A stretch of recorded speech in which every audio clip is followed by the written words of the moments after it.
Hey, speaking of former Aggies doing well professionally, Sam Merrill, my goodness, what a performance in Game 7. That guy carried the Cavaliers, and they started off pretty strong. They kind of were getting a little bit soft there, but then Sam comes in, he starts banging 1 3 after another. He hits a 4-point play. He takes a really physical charge, which wasn't the first time he's taken a charge like that in this series. Gets thrown to the floor, sparks the team. And at halftime, he was the leading scorer in the game across both teams. Sam Merrill was the leading scorer at halftime in Game 7 on the road. Guy ends up with 23 points. He was a plus 22 on the night, received all kinds of praise from coaches and teammates. What a joy to watch a former Aggie just balling out on a big stage last night. It was the only game on. It was the only game going on in the NBA. Big 7 has lots of implications. And he, for stretches of that game, he led the Cavaliers. Now, in the second half, Donovan Mitchell did his thing and took over to seal the deal. But Cleveland putting down a 31-point beatdown in Detroit on the road. It's an impressive win for the Cavaliers to get to the Eastern Conference Finals. Yeah, for me, Sam Merrill ended up being kind of the only thing that was exciting in that game because me and my brother were watching it mostly just to, just see the game. It was Game 7. It's the only Game 7 of the conference semifinals. So it was a chance to watch. And there have been some close. Well, actually, have any of these? I mean, one went to overtime, so there's one competitive game, one 7-point game. But yeah, it was crazy to see Sam Merrill, have this kind of an impact. Partly because he was a DNP CD, did not play coach's decision in Game 2. And I was like, is Sam Merrill getting benched? Well, he had some injury issues. He did, but again, the designation was did not play coach's decision. Now, maybe there's an injury. Maybe they just mislabeled that. But that's what I saw when I checked the box score after I didn't watch Game 2. I was like, and he only played 7 minutes in Game 1. I was like, Sam Merrill getting phased out of the rotation as they get, Strus was playing a lot more. Yeah, they went. He was playing 20-ish minutes every game in the 7-game series against Toronto, and then he plays 7 minutes in Game 1, doesn't play Game 2, plays 14 minutes in Game 3. Like, is he getting phased out? But then he goes back to playing about 20 minutes per game over the last 4 games of the series. And surprise, surprise, they go 0-2. The game he played 7 minutes, they lost. They didn't play him in Game 2. Cavaliers lost. And then he comes back and they win 4 of the 5 games where he starts playing more. When he played more than 14 minutes, the Cavaliers were 4-1. Coincidence? Probably, but maybe not. Still correlation. Yeah, and then obviously the 23 points. Like, it's not like they desperately needed every last one of those points, but that big third quarter really helped them. And Sam Merrill was part of making sure that they were head foremost this game, and then obviously exploding in that third quarter. Donovan Mitchell had a lot to do with that third quarter explosion. He was just all over the place. Well, and most especially at getting to the rim. Well, and just the gravity of Donovan Mitchell and how he plays. Yeah, Detroit was collapsing on him, and so Sam was wide open on a lot of those plays. Yeah, but still, moving the ball. But that's where that's the role he plays, is being incredibly dangerous. Yeah. In those situations, is like every single one of them. It was, or so many of those threes. You go back and watch the highlights, and if you're watching the game, you saw this obviously where they defense collapses, and this is supposed to be a vaunted Detroit Pistons defense. Physical, active defense. Yeah, they have a guy in their team who fancies himself the next Ben Wallace. Didn't really work so much in this game. He left Jared Allen wide open for a dunk on one play on a pick and roll, but they'd kick it. They did collapse, kick it out to Sam Merrill. They'd scramble to contest. Sam would pump fake, go off to the side, and then shoot a 3-pointer. And he made 5 of them. He just kept hitting them. And I was like, is this guy ever going to miss? He keeps hitting them. And yeah, he took a charge where I think he had a tooth knocked loose.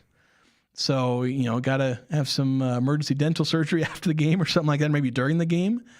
And that's just the kind of player that Sam Merrill is. Is he the star of the show? No, that's Donovan Mitchell and Jared Allen and Evan Mobley. But, Sam Merrill came off the bench, played 25 minutes, but he was, really important. And he had a couple of, he's usually a 3-point shooter, but he had a couple of shots inside the arc too.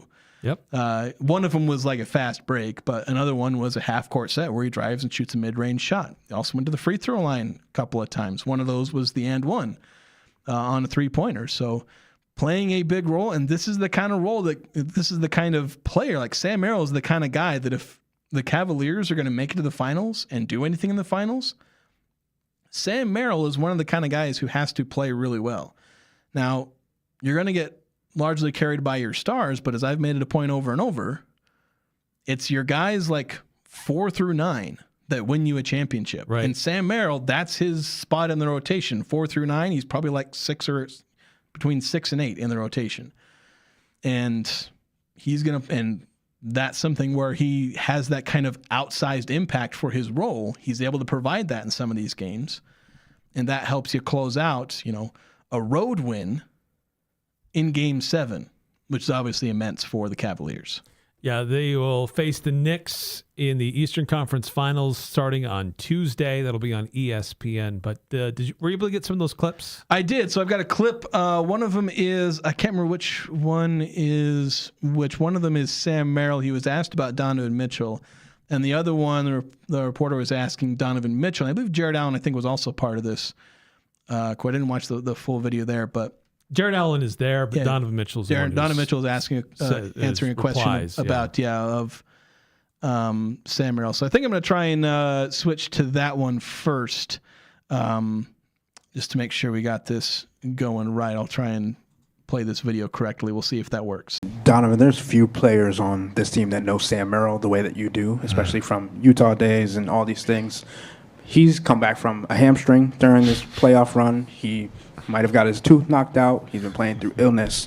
What does his toughness show you, and what have you learned about Sam Merrill through this postseason run? He's a fighter. I think we talk about Max Strus. We talk about our two shooters, right? Max and Sam, and obviously Dean. We talk about Max Strus being a maniac. Sam's quietly right there. He's just not as vocal. That's Max.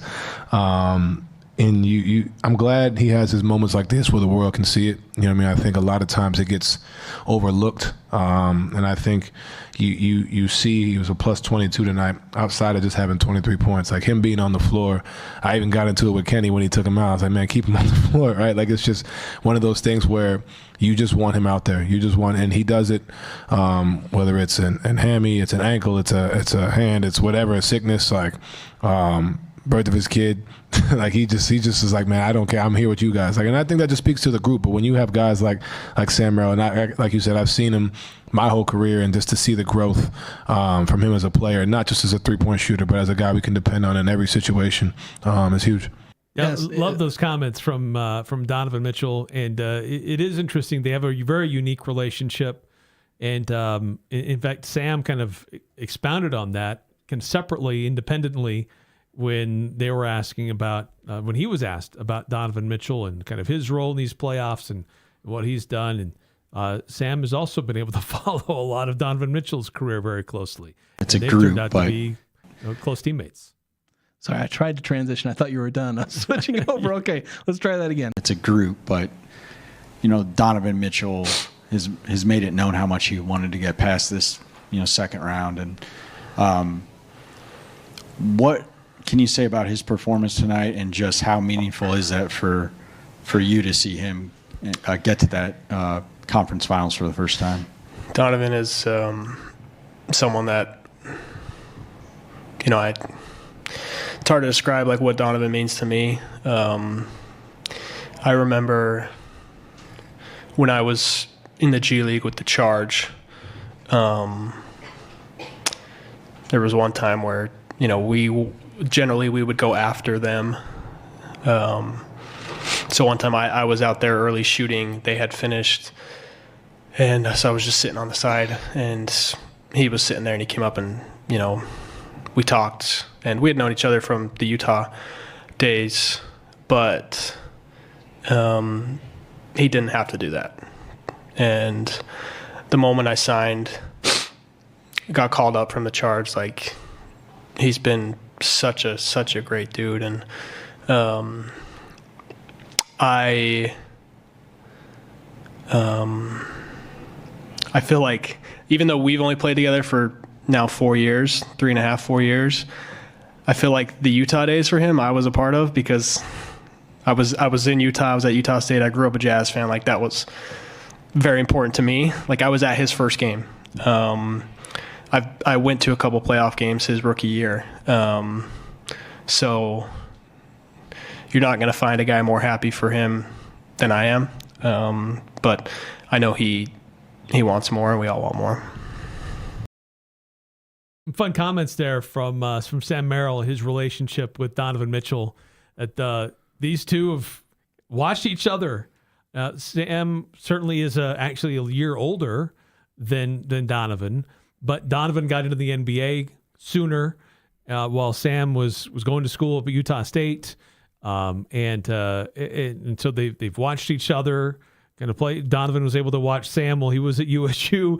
Sam was able to watch Donovan while he was with the Jazz. Sam went to some Jazz games to watch Donovan Mitchell play, and now they're teammates. And this isn't the first time that these two have spoken glowingly about each other. Yeah, it's Donovan has propped up Sam Merrill many times in post game opportunities. Well, and I think he's worn because Donovan Mitchell has participated in the 3-point contest, I think, a couple of times now, while Sam Merrill has been with the Cavaliers, and I think one or both times he was wearing Sam Merrill's jersey while doing it, trying to prop him up, because Sam Merrill, quite frankly, should be in the 3-point contest. Right, he should. But I think I'll be honest. I think Sam Merrill it doesn't want to be in because he likes players like to be honored as an all-star. They don't actually like to go to All-Star Weekend because that's their break. Do, but a lot of them like the break, the opportunity to go home, spend more time with family, not on the road all the time. Yeah, and I suspect Sam Merrill might be more the reason that Sam Merrill isn't in the 3-point contest, because you want to rest. Because these guys, the NBA wants they true. want stars, they want big names involved in those contests outside of the slam dunk competition. I suppose. Yeah, the slam dunk contest, they can't get anybody. No, like Sam Merrill could probably participate in the dunk contest if he wanted, because nobody else wants to. And he only dunked like once, maybe in college. I don't know if he actually dunked at all in college. So he tried to once. He dang near posterized somebody, but he either got fouled or he missed or something like that. But kind of crazy. Yeah, but what a game on Sunday for Sam Merrill. Just love seeing that. This guy's earning his paycheck big time. He is. Yeah, he got paid this offseason. Yes, the Cavaliers had to make a choice. We play Ty Jerome, or we got to let some people go. And it's like, all right, Sam, we're giving you your paycheck. You better earn it. And yeah, Sam Merrill's dealt with some injuries, so he's not been like, it wasn't as good as it was at times last season. But still, this year, 13 points. Actually, let me compare. Are these career highs? I say not as good. Well, he's played more minutes, so actually he has improved, I think, outside of the injuries, where he's only played 52 games. So he's not been as available as he was, in fact, the last couple of years, where he played 61 games 2 years ago, 71 last year. He's played 52, started 38 of those. But yeah, he is actually averaging career highs. I misspoke, but he's averaging career highs, nearly 13 points a game, 2.5 rebounds, career high, 2.5 assists, career high. 46% from the field, which is a career high, 42% from three, which is kind of a career high. He technically shot better when he was with Milwaukee, but that was in only 30 games, where he attempted 47 3-pointers. This year, he attempted 375 and shot 42%. So technically not a career high in 3-point percentages, but career high in 3-pointers made. Despite the fact that he played like 20 fewer games, he made more 3-pointers, and he shot one of his highest percentages, and career high in free throw attempts. Yeah, love to see it. Love to. He doesn't get much time to take a breath and get a little bit more healthy into the next round, because, like we said, the Eastern Conference Finals start tomorrow.